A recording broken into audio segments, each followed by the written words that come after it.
प्रश्नावली 8.1 का question number 2 देखिए। चित्र में tan p minus cot r का मान ज्ञात करना है।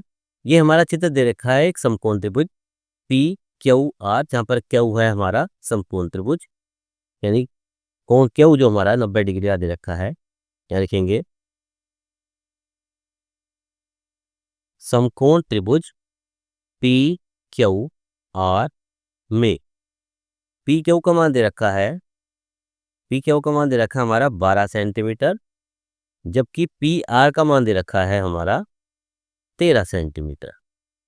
सबसे पहले अब हम तीसरी रेखा का मान निकालेंगे, तीसरी भुजा का मान निकालेंगे, और तीसरी भुजा का मान निकालेंगे हम पाइथागोरस प्रमेय से ही। पाइथागोरस प्रमेय से। पाइथागोरस प्रमेय मैंने आपको बताई थी, समकोण त्रिभुज में कर्ण का वर्ग यानी पी आर का वर्ग शेष दो भुजाओं के वर्गों के योग के बराबर होता है। शेष दो भुजा कौन सी होगी? एक तो पी क्यू का वर्ग हो गया और प्लस क्यू आर का वर्ग हो गया। मान रखिए पी आर का मान दे रखा है हमारा 13, तो 13 का वर्ग बराबर पी क्यू का मान दे रखा है 12, तो 12 का वर्ग प्लस क्यू आर का मान हमें निकालना है। तो इस तरह से यहाँ पर हम क्यू आर का मान निकालेंगे। 13 का वर्ग 169 बराबर 12 का वर्ग 144 प्लस क्यू आर स्क्वायर। यहाँ से क्यू आर स्क्वायर का मान निकाल लीजिए।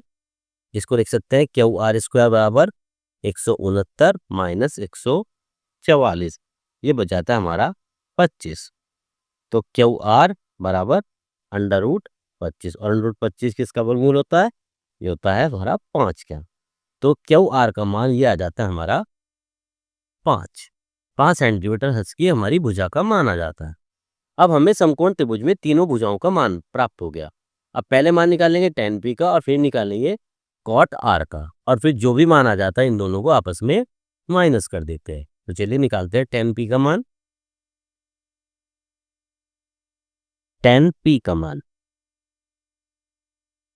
देखिए, tan का मान जब हम sin cos tan में निकालते हैं तो tan बराबर होता है हमारा लंब बटे आधार।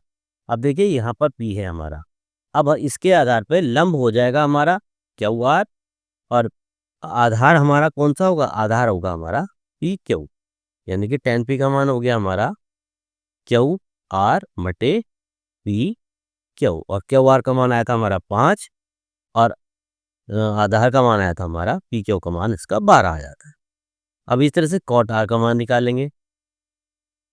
cot r, cot का मान होता है हमारा आधार बटे लंब।